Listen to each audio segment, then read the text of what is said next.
Hey everyone. Well, welcome back. Never mind. I gotta start over. Bad starting. I didn't hit record.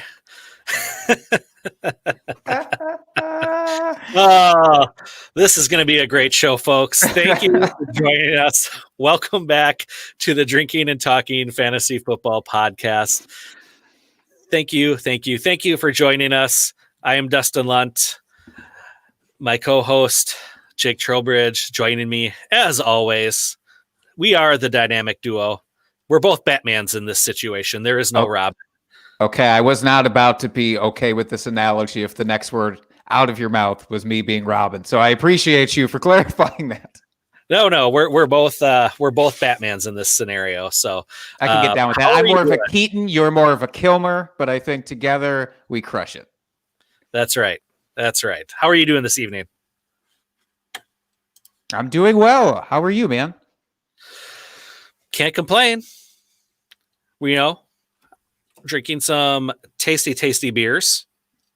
We're going to be talking about the NFL, which is still happening after 6 weeks here. So what's not to like? Somewhat amazingly, it's still happening. I was just thinking about this on Sunday because now we are moving on and into week 7, which didn't seem like even a plausibility back in June. I was like, I don't think we're going to get a single game, and now we have had 6 mostly successful weeks of NFL action. Yeah, that's been great.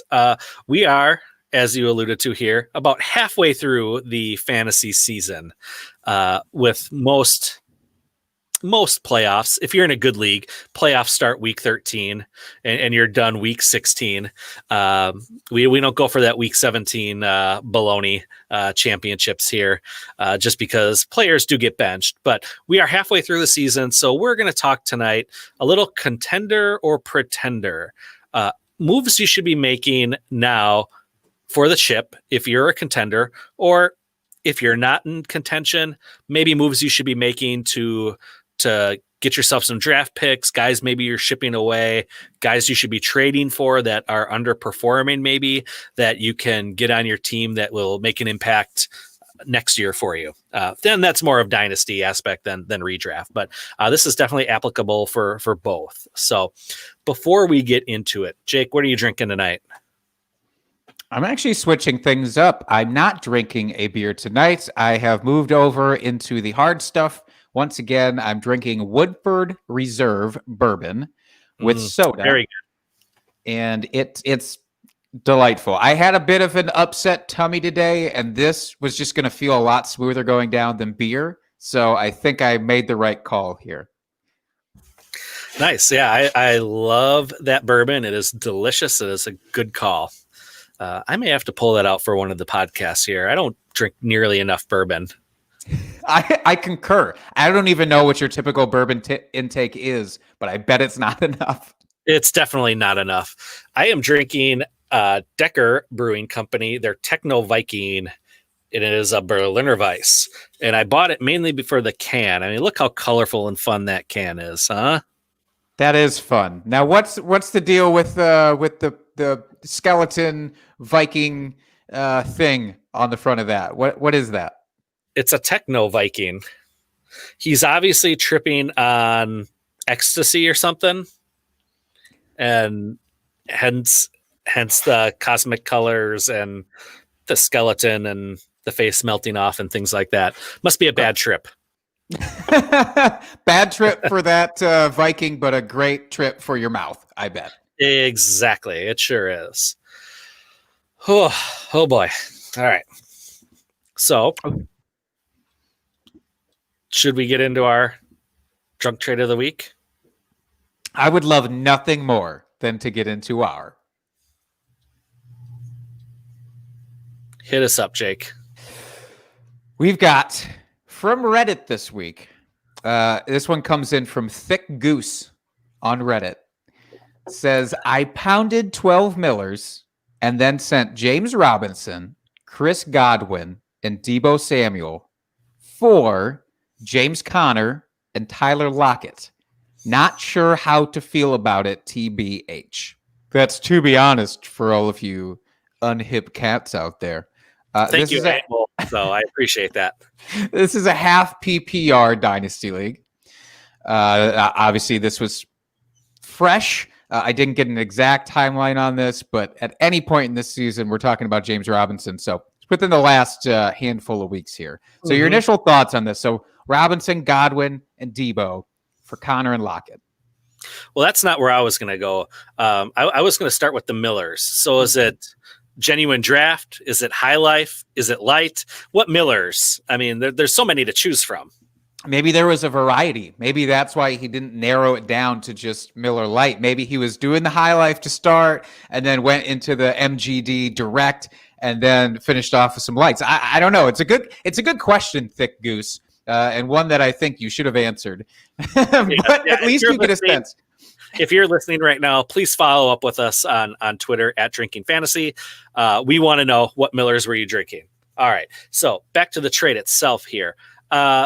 Yeah, that's not a great trade. It's probably not the most lopsided trade we've seen as far as drunk trades go, but I would keep the Robinson, Godwin, Debo side. When you break it down, I kind of see Connor and James Robinson fairly equal. I see Lockett and Godwin fairly equal. So really, it's the Debo piece that really tops it for me. You're giving up a very high-end running back right now who has performed pretty well throughout the season. RB6 on the season thus far. Yes. Granted, we don't know what the plans are for the Jags moving forward, but you would think they're probably going to stick with him if he continues to perform this well. Godwin, stud. I mean, nothing to talk about there. Debo, he's been injured, so I can understand why you would maybe want to get out from under him, but he finally came back and he's looking good. So I don't know why you would want to trade him away. I mean, those are all really good pieces, unless you're just really in love with James Conner and Tyler Lockett. I mean, like, I love Lockett. I think he's an so undervalued wide receiver, but the 2-for-1 there, I don't like it. I don't like it at all. Not at all. I guess I'm a little less hard on the trade overall because I do like James Robinson. We've seen a little bit of a downtick the last couple of weeks. Hopefully that's just a small bump in the road. I think over the season, he'll be great. I do wonder, like, I don't know what Jacksonville is going to do next year, but James Conner could be in the exact same situation with not being around next year in Pittsburgh and being a part of that big free agent running back class for next year. I don't know. I do really like Godwin. I think maybe this person who pounded the 12 Millers was looking at it like, well, Godwin hasn't done anything for me lately because he's been injured and hasn't had to be utilized also, even when he came back here. So that's interesting. Deebo Samuel, same situation. Now, I actually picked this drunk trade because I want to talk about two of those guys that he's giving away later on in the show. So we'll wait and flesh out the rest of it from my end until we get into some names down the road here. That is what we call foreshadowing, folks. Great job, Jake. Way to keep our listeners tantalized here. Thank you. That's what I do. I titillate, I tantalize. Oh, you do both. I love it. All right. So this makes me sad and happy at the same time. This next little piece of news we're going to talk about here. Breaking today, or I shouldn't say breaking, but news came out today that Fitzmagic is done in Miami. Tua is going to be starting after their bye week this week. So Tua has 2 weeks to prepare, get ready for his big starting debut. How do you feel about this, Jake? I hate it. I hate it so much. I was just earlier this morning, before this news came out, I was all in my feelings about Ryan Fitzpatrick and how proud I've been of Ryan Fitzpatrick because he's just been doing fantastic for fantasy purposes and from real life football purposes. He has that team in a good position. I think they're 3-3 right now. Yep. The Dolphins are 1 game back in their division from the Bills. He actually looked really, really solid, and we haven't seen the Ryan Fitz tragic side of things where he's been all up in the interceptions. We haven't seen that this year. So I'm genuinely surprised. And I think Flores just came out last week, maybe the week before, and said, no, Tua's not ready. We're not going to start Tua. Fitz is going to be our guy for the next while here. And then, boom, drops the hammer. It's a gut punch, man, because I was looking forward, not just selfishly for my rosters, because I do have Fitzpatrick in a couple of super flex leagues that I've been happy to put into my lineup, but just you love to see the Fitz magic out there. So it feels like it's end of an era. Although I did hear that they may be looking to trade him. So that would be interesting. Well, he does have to get through the rest of the 32 teams. So he has a few teams to go there. So I don't know if you looked this up, but I'm going to question you.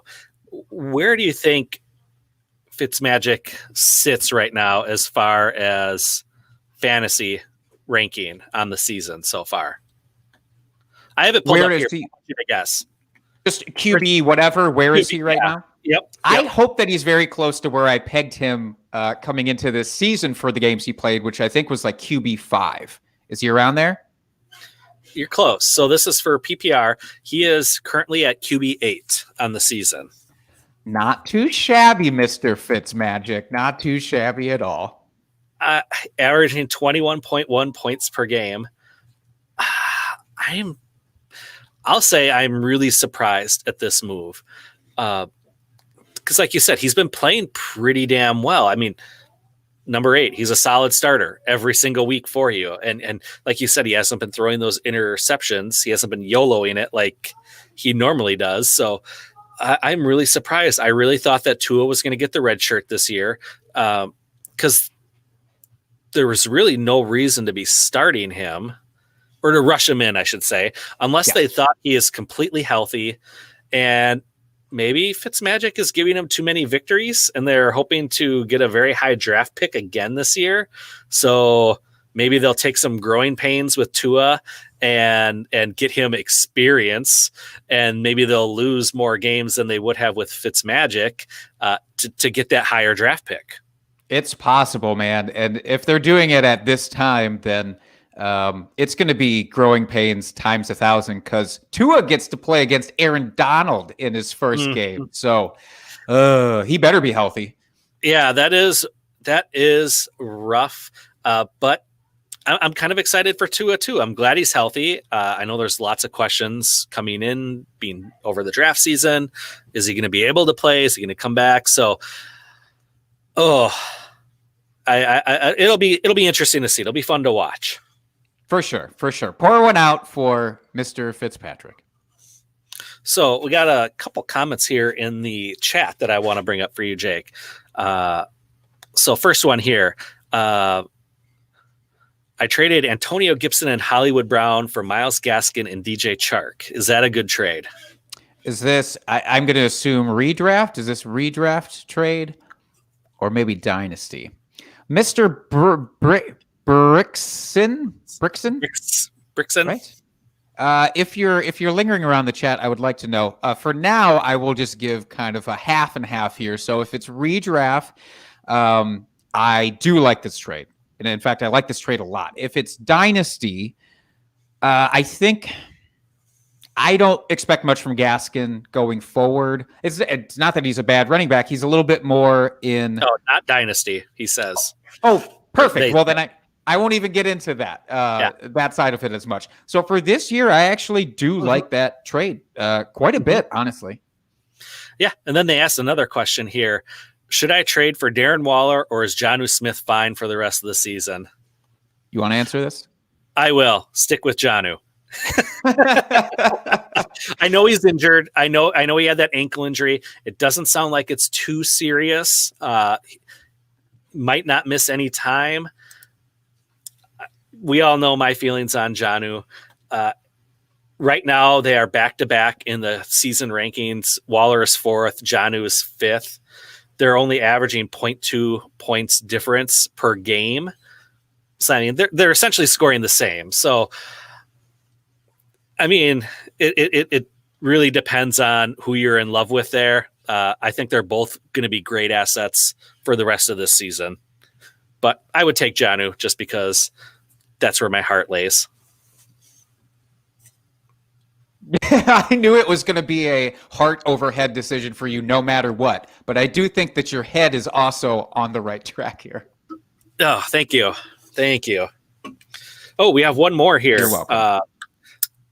In the chat here from Kevin Tompkins joining us. Friend of the show, Kevin Tompkins. Yes. He says, look at these handsome gentlemen. Thank you. Flattery. That's why you wanted to talk about this.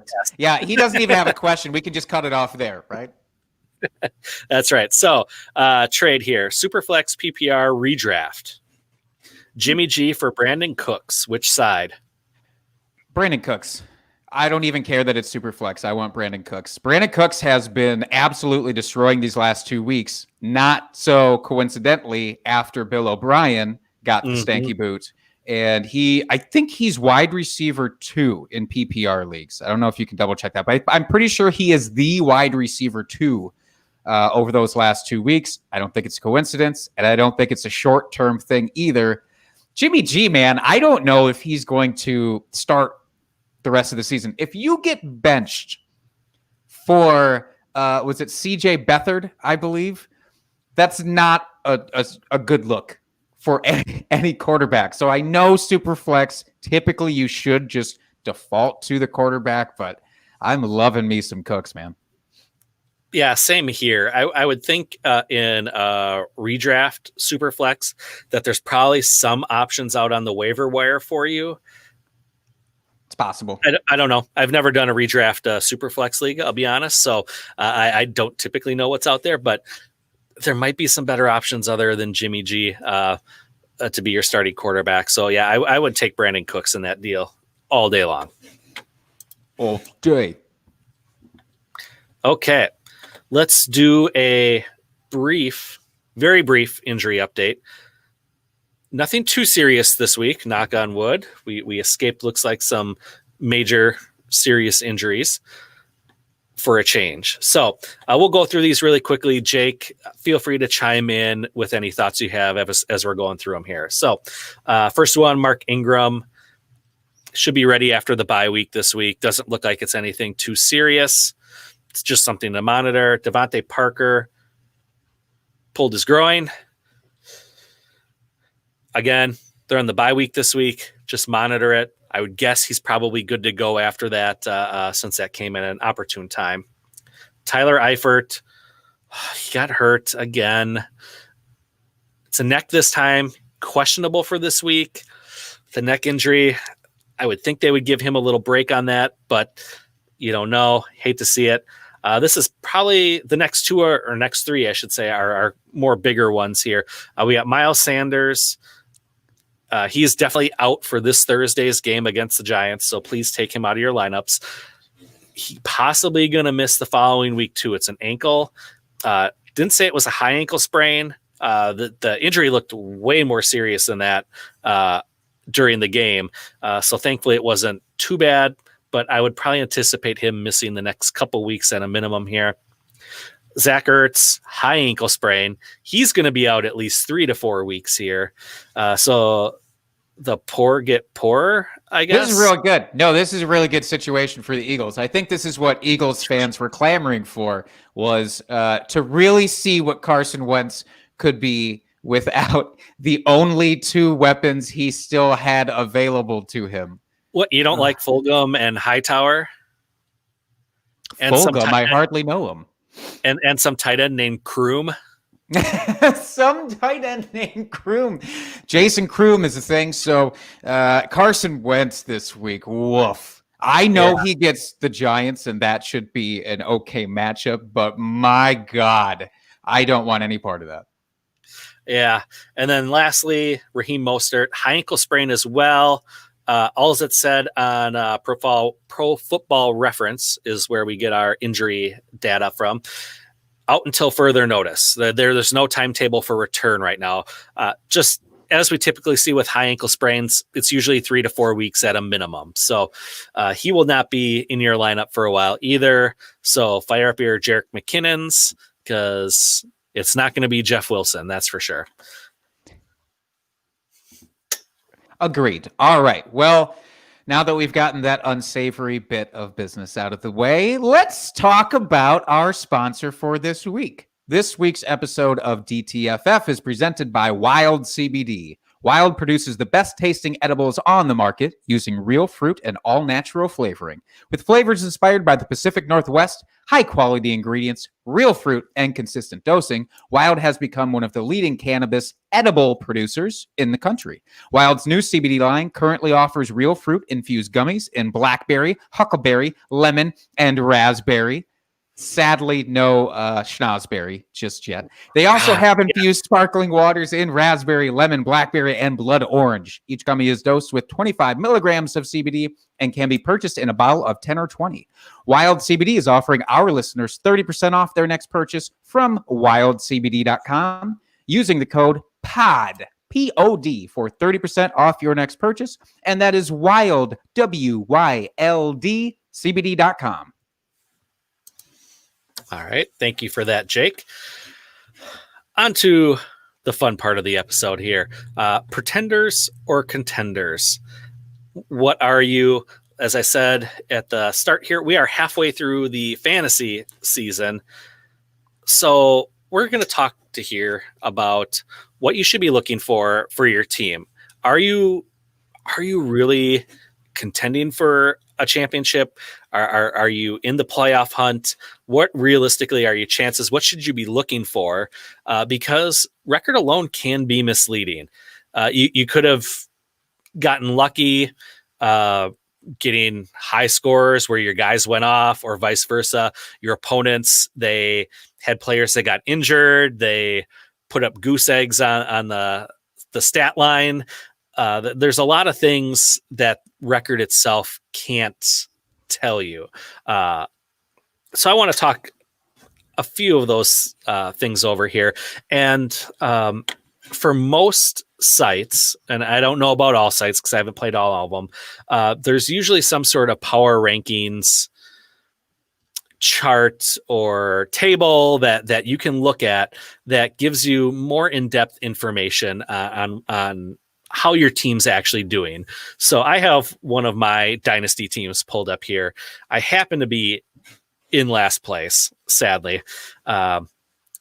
Hey, but you know by looking at that, and obviously all the other things that we're going to get into here, you've taken the hard look at the mirror. You know where you stand, and you're ready to make an honest self-evaluation. So that's the first step, Dustin. That's right. So I use MFL for the majority of my sites. When you go to their power ranking page, they have your win-loss records, your points for, your potential points, which is really important because that tells you how many points, if you set your optimum lineup each week, how many points you could have on the season. And then it has an efficiency percentage. So that basically tells you how good are you at setting your lineups. So if you have a very bad record, say like myself in this league, 1-5, I have an 85.6 efficiency rating, which, according to my league here, is kind of middle of the road. So I'm getting 85% of my starts and sits right. So if that number is below 50%, you just don't know how to set a lineup correctly. And maybe you should work on that as opposed to trying to make trades to get your team in a different spot. So definitely one thing to look at there. It also tells you what your maximum points for and what your minimum points for were on any given week. It tells you how many games you could have won had you set the correct lineup, which again, I think is important because it tells you how you're doing at setting your lineup, which becomes, that's not a roster construction issue. It's again, just knowing what players and looking at the matchups and deciding what players are good starts for the week. And then there's the power ranking itself. And then the big one that I like to look at is the all play record. So that says your wins and losses and ties for the year based on if you were to play every opponent every single week in your league. That gives you a very good idea of where you're sitting and how you would have matched up against everyone else in your league on any given week. If you don't have a good all play record, chances are your team is just not very good, unfortunately. Hate to bring the hard truths here, but I'm also looking in the mirror and talking to myself. Now, it may not be that your team is necessarily just wholeheartedly bad. Maybe you were hit by some injury bugs, and there are the short-term variety, and you're going to get your crew back. The gang's going to be reassembled here shortly, and that could change everything. But up until this point, yes, your team has been bad. Yeah, and it's worth noting that just because, and again, this is just one piece of the puzzle. This isn't the end all be all. Dustin says, look at your power ranking. If it's bad, that means your team's not good. That's not what I'm saying. Obviously, on this team here, I have a lot of really good pieces. I have been hit with injuries this year. I have Austin Eckler, Michael Thomas. I've had other guys underperforming this year, which were performing great last year. So it's a variety of things. By no means am I blowing this team up because I have such a bad record, but it also gives me pause to be like, well, maybe I should be making some moves since I'm really not going to contend this year. I don't see myself rattling off another 6 wins in a row to get into the playoffs. Let's be honest, which it could happen. You're never out of it really until the very end. But looking at that, I can safely say, like, I'm going to try to make some moves, maybe look at some of these guys that are overperforming right now that are good pieces, and maybe trying to get some draft picks back or get some trades for underperforming players that can help me down the stretch this year and into next season. That's right. I think when you're looking at that kind of thing too, if you've made the call, if you've assessed your team, you're saying, look, yeah, my power ranking, my overall record looks better than it should, or it looks worse than I thought it did, just kind of when you're going through the week-to-week stuff. Because sometimes it's easy to get into that trap too. It's just on week-to-week. Okay, did I beat the person across from me? Okay, I did. Cool. Let's move on and keep the good times going. Or did I lose miserably and then now I'm just sad? And you're not looking at the bigger picture. So just to really hammer that point in, big picture is what we're talking about here. So That's if right. you've looked at the big picture, you've made the genuine assessment, it's not going to be my year. I'm not really truly competing. I am a quote unquote pretender. Then who do you move? And name recognition is so important when you're doing that, because there are guys who may be performing adequately or even a little subpar that you can still move off of your team just based on the name alone. Like guys that are coming to mind for me right now are still folks of the T.Y. Hilton sphere, where it's like somebody is just going to say, well, he's a name, I'll still pay something for him, probably more than what they should. And you can start trying to move those names off your roster. Definitely. Yeah. So again, just to reiterate, there's lots of facets in this you have to look at. And again, just because you have a bad team doesn't necessarily mean your team can't perform and do better and you can't get into the playoffs. Because really that's what it's all about. Once you make the playoffs, anything can happen. I mean, we've seen it in our home redraft league many times where one of the people in our league, they squeak in with that number 6 spot. And then all of a sudden, they're in the championship, taking down the number 1 player that has been the top scorer pretty much every single week of the season. Anything can happen. So don't be afraid to make moves that you think can help your team too this season.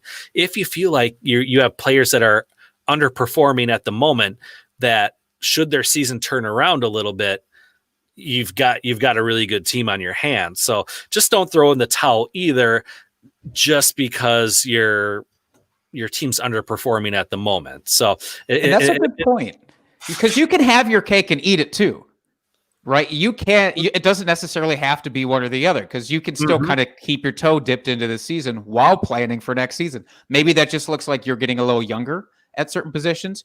Trading equal value guys maybe for this year, but you're just getting younger at the same time, but they'll still hopefully produce for the rest of this year.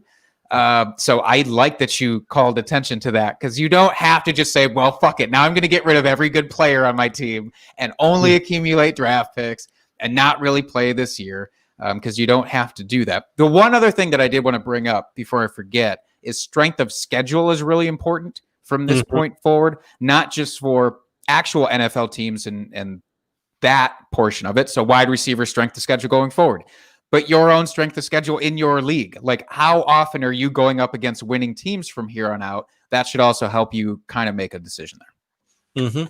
Yeah, absolutely. So starting to get a little bit more of the strategy here. So Jake, what do you think of this strategy? If you are a contender and say you are like a piece away from really like having a super solid, like I'm going to win the ship type season, how do you feel about trying to acquire players that are currently injured that'll be coming back soon, like McCaffrey, Chubb, Eckler as examples?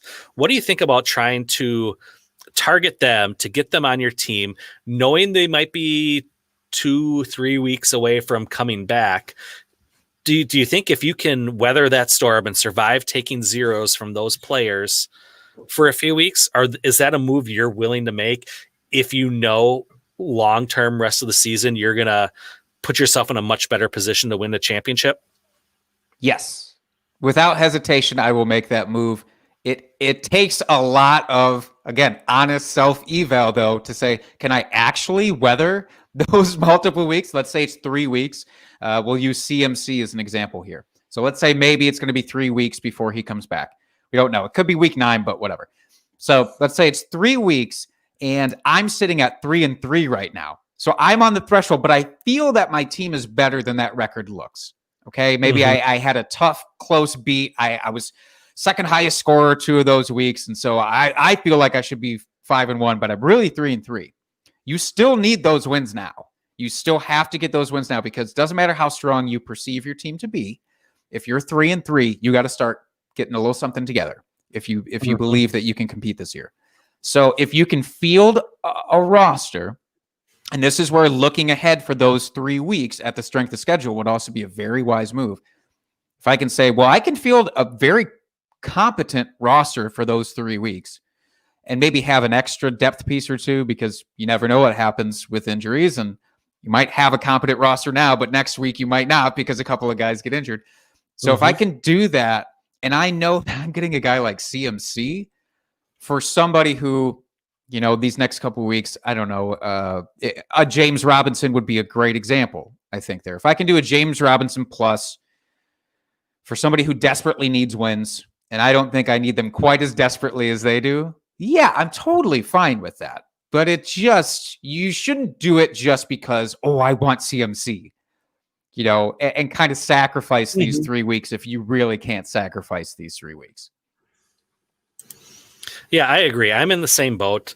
I obviously just threw that out there as a talking point. I totally believe that too. Like, if you feel like your team can maybe handle taking a loss, maybe 2, but come long term, especially with the fantasy playoffs, you're going to get a difference maker like that on your team. Why not make the move? I mean, yeah, it's great if you make the playoffs, but that's not why we play fantasy football. We play to win. And well, I also play fantasy football, so I can talk fantasy football because that is one of the more enjoyable things in life. But you play to win the game, if I may quote the great coach. You can, and you just did. I do think, too, during the season, it gets really tricky for people trying to project that far out because you're so in the weeds, like I was talking about earlier. You're just focused on your next matchup for the large part and making sure you have the optimal lineup set up, especially if you're newer to this, and especially if you're newer to Dynasty.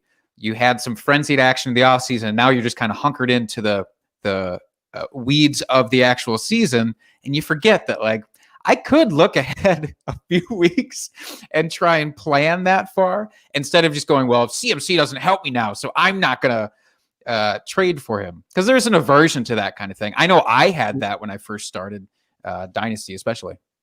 Mm-hmm. And, I was telling you this on Sunday when we were watching football. For whatever reason, this season, I've been having a hard time coming up with trades in my Dynasty leagues. Whether I have teams that are doing well, and this team we're talking about here is not doing well. Like it's not about that. It's I've had a hard time pulling the trigger on offering trades. Like nothing looks good to me. So and I don't know if it's just because it's the season itself, or maybe I am too much in the weeds and get too invested in the players I have that I want to hold on to them, as my players because these are my teams type deal. I don't know what it is, but don't be afraid to get out there and throw some trades out there. And even if it's just striking up a conversation with your league mates, that can help you long term. But we're getting off topic here a little bit, so let's steer back. Jake, bring the ship over. You got this, Captain. Let's start talking some specifics here as far as players.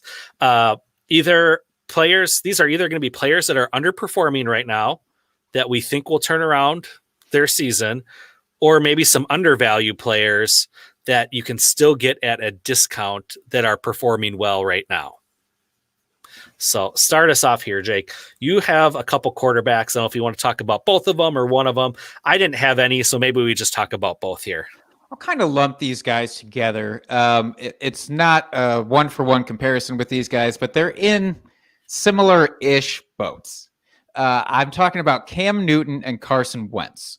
Now, maybe I shouldn't have said that they're even close to in the same boat, because one of these guys has been performing really well. And the other one has been performing surprisingly well for fantasy. So Cam Newton is currently the quarterback 20 in rankings here. Carson Wentz is the quarterback 9. Now, just looking at that, you would think that those would be conflated. Those would be flopped around, because Carson Wentz, if you've watched him actually play football, and we were just talking about his lack of options and all of that, it's scary. It's scary, but he has been the beneficiary of so much garbage time that it hasn't mattered, and he's gotten you the points. It's not been pretty, but he's gotten you the points. Now, Cam Newton, way down at quarterback 20, this is why I said up at the front of this, it's so important. Please just, when you're looking at rankings, sort everything on a per-game basis, especially this early in the season. I was waiting to cut in to say his points per game, though, is much better than what his actual overall rank is, his fantasy point rank, because he has played less games than everyone else so far. And it's obvious. It's obvious, but when you are trying to make all this rationale work in your head for trades, sometimes that obvious thing just gets looked over. Please don't overlook that kind of thing. He's only played 4 games. He is fantastic. Cam Newton is fantastic. His last game was a bit of a letdown, but overall, you should expect him to continue to just rock. But this is where you might be able to exploit potentially a newer person in your league as well. I'm not saying that you should try and pull the wool over their eyes, but this might be something where they would gloss over it. And so Cam Newton, they look at that and they go, oh man, he's only QB 20. And, they didn't get to start him in their lineups for a couple of weeks, and that can get into some people's heads. I just think from here on out, Cam is going to be a dazzler. Would you agree with that? I mean, I just don't see a reason why you would sit him at any point going forward unless he's injured. Correct. 100%. Yeah, he's currently a number 7, 2, 3, 4, 5, 6, 7, 8 overall in a fantasy points per game for quarterback, where Carson Wentz is, let's see, I can do math, 10, 12, 14 overall in points per game. That's right. Now, so for Cam and for Carson, both of them have amazing strength of schedules going forward. I use Fantasy Pros, just has an easy strength of schedule. You can sort by position, which is really nice. It may not be as mathematically intense as some other websites, but it's very approachable, which I like. But they both have a top 6 in terms of strength of schedule going forward. Now, what I like about both of them is I would go after them in both redraft and dynasty. Dynasty, especially, I still don't think there's a ton of confidence from the Cam Newton people saying that he's locked into a role next year, because he's not necessarily locked into a role. I have a lot of confidence that he is. And if it's not New England, he's getting a starting job somewhere else, because he's looked, again, dynamite. But you can use that little bit of hesitation, I think, to exploit that. You don't know long-term where he's going to be. Same with Carson Wentz. Obviously, they drafted his backup in Jalen Hurts. But I truly believe, like, there's been so much dedication to Carson Wentz already, and he's got a contract that will keep him around somewhere. And their value is so suppressed, especially Carson Wentz. He's a guy that I'll go out and he will get weapons back. Dalton Schultz, or excuse me, not Dalton Schultz. Who the hell am I trying to say? Who's the other tight end there besides Zach Ertz? Why does my brain suck? Goddard. Thank you, Dallas Goedert. I'm here for you. Dallas, I appreciate that. Dallas Goedert is coming back. Alshon, Deshaun Jackson, these guys could potentially be coming back to help him out. But it clearly, I gave shit about the Miles Sanders and the Zach Ertz things. It honestly, I don't even think it matters at this point. He's got such a great schedule. He's got so much garbage time opportunity. I'll try and get him. Mm-hmm. Yeah, I like both of those. Carson Wentz has been a little bit of a roller coaster this year as someone that owns him in multiple leagues. He's been hard to start some weeks, but you got to take the good with the bad. And he's got a lot of good years ahead of him. He's super young. He's staying healthy this year. At some point, they're going to get the offensive weapons back. You would hope they address the offensive line in the offseason so that for years to come, it's a little bit more shored up. But yeah, I like both of those. I would be going out and trying to get both of them without hesitation. Sweet. Let's talk some running backs on your end then. I'm very interested to hear these couple of names that you have slotted in here. Yeah, so the two names that I have, and we don't have to go super in depth with both of them if you don't want, but I have Damian Harris and Chase Edmonds. Chase Edmonds, I think it's pretty clear this year that there's more of a split backfield there in Arizona for whatever reason. I don't know why. I was a big Drake believer last year when I saw what was happening. I was like, yes, wheels up. Let's do it. They gave him the transition tag in the offseason. They're paying him $10 million a year for this 1 year. They're like, oh, he's going to be the lead back. Hasn't happened. I don't know why. He doesn't look quite the same. I don't know if it has to do with this whole walking boot situation that there was in the pre-regular season here. Yeah, I don't know what happened. It's just not the same as it was last year. Chase Edmonds has looked very good. I think he's going to have a role moving forward. And he is a good flex candidate every single week here moving forward with that offense. Was it going to take to get him? I don't know. I would probably pay a second for him, to be honest. And what do you think? I don't know. I just got a really good feeling about him moving forward. I love his involvement. He could be the long-term answer in Arizona if they don't feel like Drake is going to be the answer after paying him $10 million this year. So he could step into a starting role as soon as next season. I feel like if you're interested in going out to get Chase Edmonds, which I agree with, by the way, I think the best thing that possibly happened to you is that 69-yard touchdown run from Kenyon Drake on Monday Night Football, because it gave people, I think, false hope for Kenyon Drake. I think that was a game where you can take that score now, that final stat line, even though Edmonds himself was still involved, but you can take that final stat line and go to the Chase Edmonds rosterer and say, hey, did you see that? let me get this guy. Because obviously, it was fluky for these first few games. And you can try and get that guy back here for you. Honestly, if you wanted to try and pick up both, I kind of wouldn't hate it. Even though typically I don't like to roster the entire backfield there. But I like going after Chase Edmonds. And thank you, Kenyon Drake, for helping out. Yeah, quick shout out to our friend Porkman here joining us this evening. Says he loves the show. We love you too, Porkman. Thank you for joining us. We do love you. And he says his favorite number was that 69-yard Kenyon Drake run. So yes, always with the valuable insight, Porkman. We love you too. Yes. And then Damian Harris, quickly, I'll talk about him.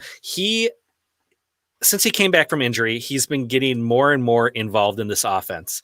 A couple weeks ago, he had 17 total touches, which led the team. This last week, it was a little bit more split, did not lead the team, still had 7 touches to James White's 12, but I think that was a function more of the game script than him being in the doghouse, per se, with Bill Belichick. Now that he's come back and he's getting healthy, I think he is going to pull away with this backfield. Sony Michel is out for who knows how long, and Sony wasn't doing that great anyway. They spent high draft capital on him. I think if you can snag Damian Harris now for like a late second, early for third, or maybe a couple of thirds, I think you will be really, really happy as the season progresses here. Someone that will maybe fall into that low end RB2 category for the rest of the season. I think it's possible. I like any running back that's going to be alongside Cam there. So the dude had so much talent, much better talent evaluators than you or I, dare I say, had pegged him as a very high guy coming into the NFL. And it's just been wonky for him. It sucks, because he hasn't gotten those opportunities with all the injuries and whatnot. But yeah, I'm very excited for him. So who are a couple running backs you want to talk about, Jake? Let me just spitfire a couple of these guys here. David Montgomery, still disrespected. Still perpetually disrespected. And at this point, I don't really understand why. I understood why coming into the season more than I do now. I don't know if people were under the guise that he was supposed to be a running back 1, like a top 12 guy. I never projected that for him, but he's a comfortable RB2, which is exactly where he is right now. He is RB18 on the season. He has an amazing strength of schedule the rest of the way. Now, I will say, if you wanted to wait this out a couple of weeks, you might be at an even bigger advantage, because I still just don't think anybody's really appreciating what he's doing. But he has a couple of tougher ones, a couple of tougher matchups coming up here in the next 2 weeks. So if you wait a couple of weeks, I think you'll be better off. But you should definitely go get David Montgomery. As much as I love Tariq Cohen, Dustin, and you know that I loved Tariq coming into this year, that injury really cemented that I'm not worried about Cordero Patterson stealing work from him. He's got the reins there. Yeah, and over the last 3 weeks, he's gotten 6, 8, and 5 targets in the passing game, which you love to see that sort of volume coming his way from the quarterback. So that just adds on to his already very safe floor for rushing. When you start getting those targets and things are opening up there, I mean, yeah, he's going to be a bell cow for that team. So I love that pick. Well, thank you. I do what I can. Maybe you'll love this one a little bit less. I suspect that you will. His name is Devonta Freeman, and it's not a sexy name anymore. I'll tell you that. But no. He is now 3 weeks into this Giants offense. He's coming along a little slowly, as I expected that he might. But he has now increased his rushing attempts, his rushing yards, and his target share, basically, in every game that he's played. So his involvement is going to be there. The folks that were worried about the offensive line, I think that was a bit overblown just because of that Saquon against the Steelers game. It's the Steelers. He's not playing the Steelers every week of this season. He is a very capable running back in a mostly capable offense. I do have some general questions about that offense, but as the guy who's not really splitting the work nearly as much as I think people were expecting him to, he's a great flex type of dude who I'd feel comfortable with him in my flex every week, really, at this point. Now, from the last 3 weeks, he is RB22, so that's technically RB2 level. But again, he's not. There's nothing sexy at all about what he's doing. So I think you could trade maybe a couple of thirds for him and scoop him off of somebody's roster, especially if they aren't worried about running back depth, which you always should be this year. By the way, that's why any of these guys, they aren't sexy, but you need depth so bad, especially at that position, and especially this year. I want to scoop up all these kind of guys up. And the one last name I'll toss in here, because I've already talked about him so much this year, Jerick McKinnon. And we talked about Mostert being injured now and on IR at least for a few weeks. So McKinnon runs back into that role that he had. He's the dude there. He did so well when he was the lead dog, and now he gets to take that back. He's had a couple of very underperforming games because he wasn't the lead dog, and so he got kind of shoved to the side. That's still probably fresh in those owners' minds. So go get them. That's right.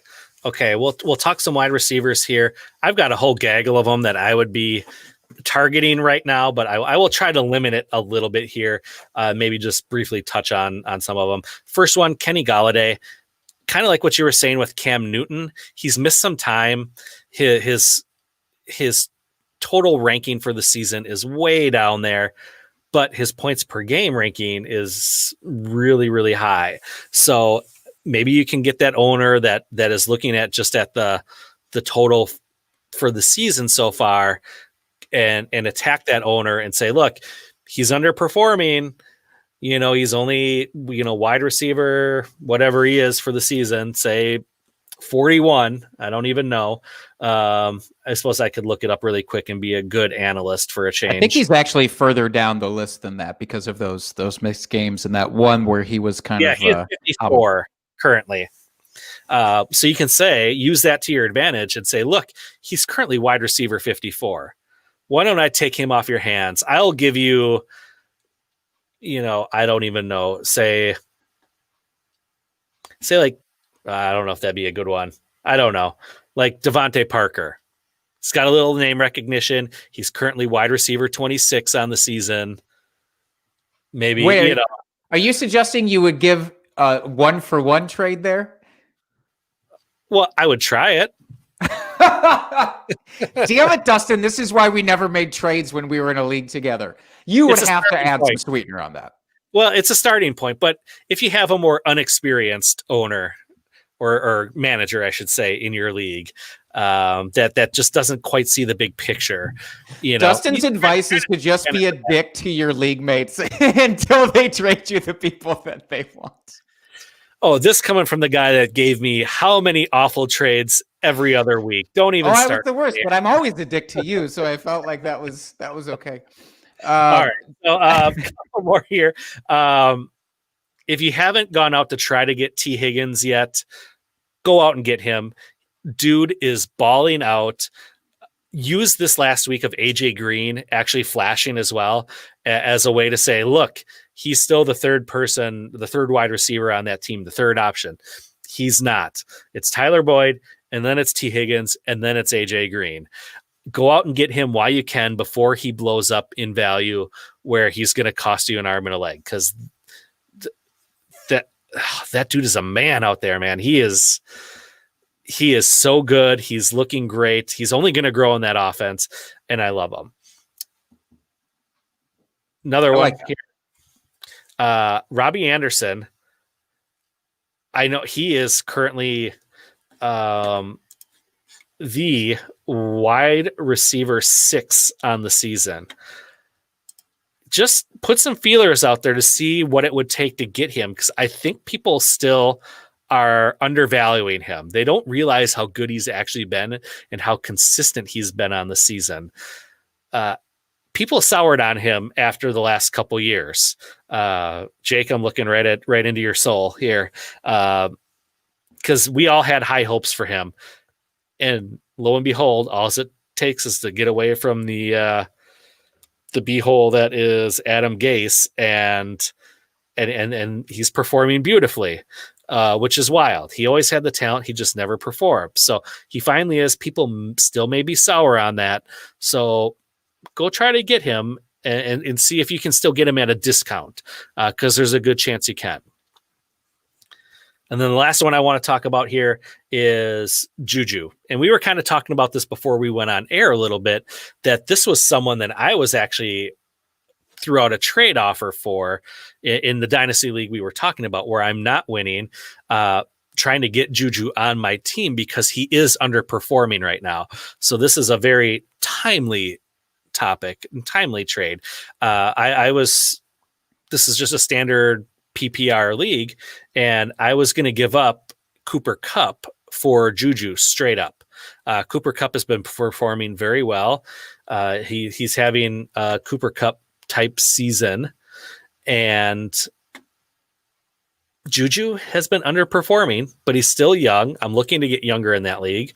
So this is the type of trade target we're talking about here, where look for those guys that are not doing well that people may have soured on a little bit. So what do you think of that as a trade and as a strategy? For Juju especially, he's my favorite name on your list here, because he's the one that I think you're going to have the easiest time, believe it or not, out of those guys. I think you're going to have the easiest time getting Juju, because the proof has been in the pudding the last few weeks. It's been the Chase Claypool explosion. It's been Deontay Johnson when he was healthy and out there, he was exploding. James Washington has had some bigger flash than Juju has. Really, every wide receiver on that team has really outproduced at various times Juju Smith-Schuster.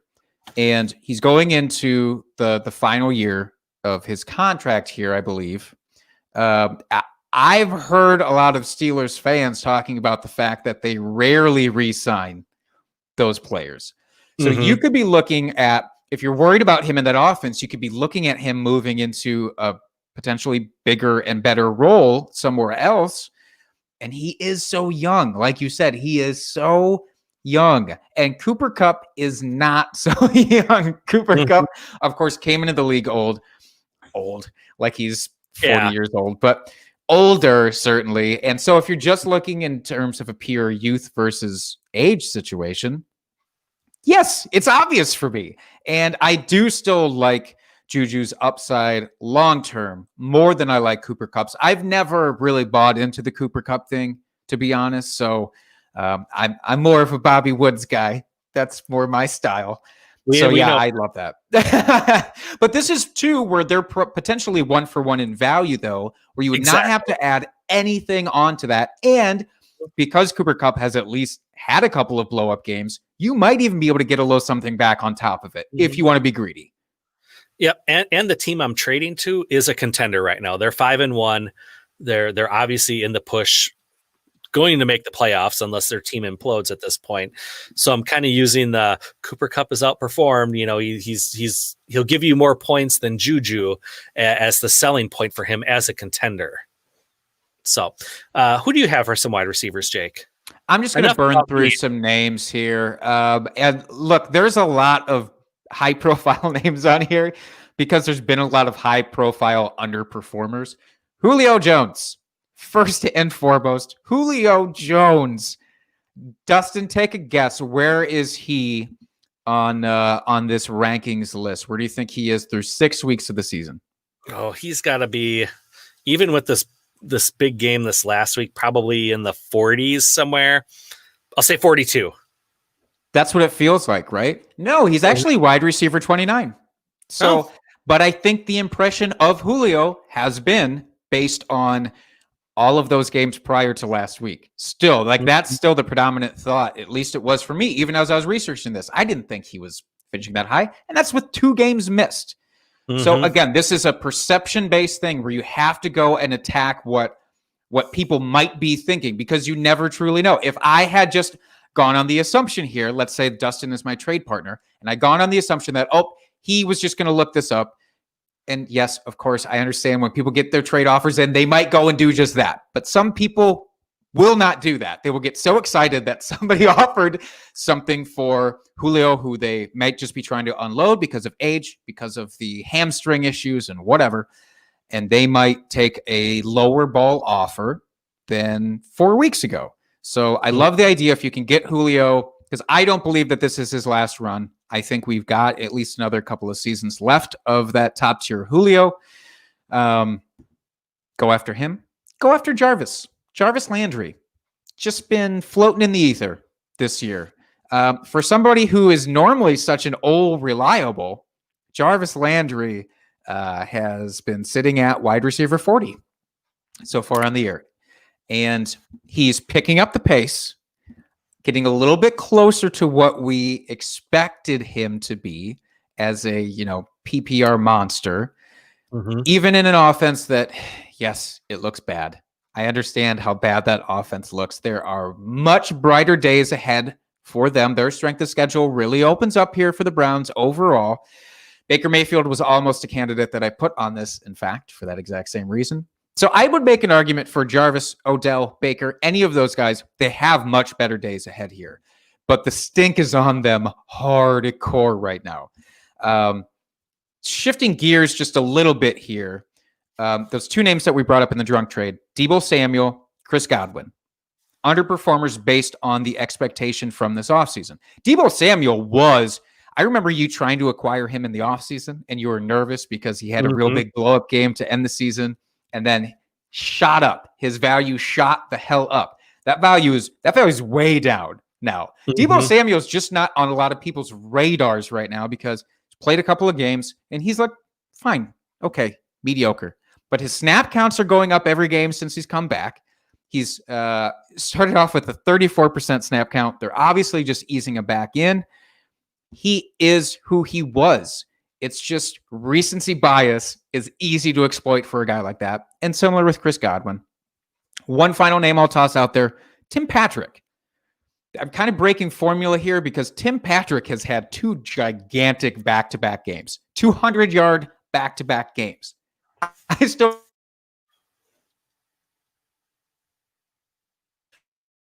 Cortland Sutton's out for the year. He's back to this offense.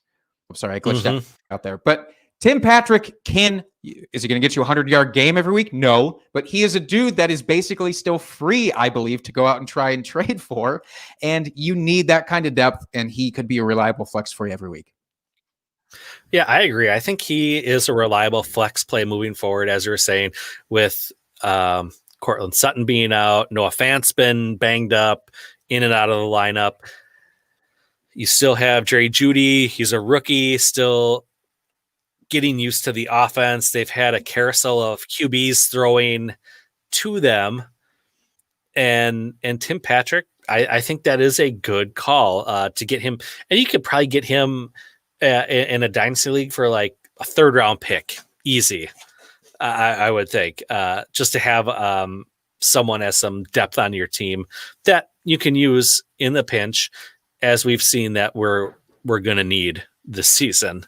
Yeah, especially if the person with Tim Patrick on their roster is deep at the position, there's no way they're even really thinking about starting him. Probably, I'm actually in that situation, but this research was like, oh yeah, I need to be better about starting Tim Patrick. So yeah, definitely an option there.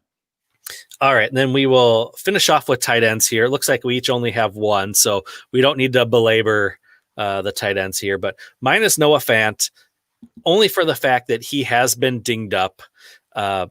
When he's played the season, he has looked good, but again, kind of underperforming for what we expected from him, being a first-round rookie pick last season. And then I think we were expecting him to take that step forward this year with that offense. It hasn't obviously worked out like everyone had hoped. So just use the time as an opportunity, maybe to get him at a little bit more of a discount than you'd normally be able to get him at. And as someone that should come back this season, finish strong, and he's young, so you'll have him for another 8 years on your roster if you want. Agreed. Youth. Attack that youth, attack it at a position where he could be a top 5 guy, and tight ends are so hard to find for that level of consistency. So I love that call for sure. Mine, I just want to give a little bit of hope to the fellow Austin Hooper truthers that were out there coming into this year, because the first 3 weeks, you know the heartbreak that we experienced. It looked awful. Like he was just forgotten. And I was so close to straight up cutting that dude in some of my leagues just so I wouldn't have to look at him disappoint me on my bench. And I'm glad that I didn't make an irrational decision like that, because the last 3 weeks he has been the tight end 6, and he's looked like just good and involved. His target share has been great the last 3 weeks. 7 targets, 10 targets, 6 targets. No, he's not putting up 100-yard games. He's not pulling a Darren Waller or anything like that. But at this position, as we know, it's impossible to find this kind of nice consistency. He's a great floor guy, and I still have to imagine he is dirt cheap. Mm-hmm. Absolutely. I like that, and I hope he continues to turn his season around here, because as a big truther for Austin Hooper, it was going to be an ugly miss for me. So keeping my fingers crossed for him. I want to see him do well. Anything else you want to touch upon here about being a pretender or contender? I think we've touched it. I think we've touched it all, and it's been great. But just, I will say one final parting word on this. Just, again, always be honest with yourself. Don't try and trick yourself into thinking that your team is something that it's not. Mm-hmm. Well said. Looking ahead to this next week, Jake, is there any matchups you're particularly looking forward to? You're going to keep your eyes on for fantasy purposes, or you think it's just going to be a good football game in general? Well, I will say all around, the one I'm most excited for is the Saints versus the Panthers. That's a noon game this Sunday, and I'm excited because I think that Teddy Bridgewater is going to have a bounce back game against the Saints. So I'm really looking forward to that. I think all of those offensive pieces for the Panthers especially should look really good. But I think from a pure football perspective too, we'll see if Old Man Breeze can keep up in this one. I think he's going to have a tough time. So I'm just very interested on that facet of it. Yeah, I am looking forward to the Seahawks and Cardinals. It's a 3:00 game. Divisional matchup should be really good here. Cardinals 4-2, just had that big win last night. And then you got the Seahawks, they're undefeated. Whoever wins this is going to be in the driver's seat for that division. So I just think that's going to be good. It's going to be tons of offense. It should be, which I'm really looking forward to that. And then also on the Monday night game, I hate to say it, the Bears, I'm looking forward to watching them. They're playing the Rams. Both have very good records. It's defense versus defense. So this will be interesting to see. I'm especially interested to see how the Bears offense does against what should be a very good defense. It's really going to be their first major defensive challenge for the season. So I'm interested to see how that offense reacts and how they adjust to that. And this will kind of show in my eyes if they are a contender or have they just been pretenders to start this season. See what I did there? I brought it all back. I looped it into our episode. That was a full circle expedition around the podcast you just made. So yeah, kudos to you, sir. So, all right. So, Jake, I brought this up to you the other day here. Preemptively, I didn't want to... I wanted to give you some time to think about this. So I threw out a potential beer bet over the weekend here. We've been talking. We really haven't thrown any out this season at all. And we're like, we got to change that. Let's spice up the podcast and the Sunday football watching a little bit. So I threw out a potential beer bet. And Jake, are you on board with this or no? Well, why don't you go ahead and explain what the beer bet would be to our listeners, so I have time to do some last minute research. Fair enough. So the beer bet for this week would be Joe Burrow outscores Baker Mayfield this week, and they play head to head. Cincinnati versus Cleveland. It's a head to head matchup. I know they technically don't play each other on the field, but they are in the same game. And I think Joe Burrow is going to outscore Baker this week. You know what? I'll take this bet. We haven't had one in forever. We need to get some action going here. And the one thing that was heartening for me is in general, Baker has done pretty well in getting some points put up. He's had 2 bookended games that have been awful. One against the Ravens, one against the Steelers, where they were held to 7 points or less. So I think that... And those are both very good defenses. So very good. Give them a little bit of slack on that one.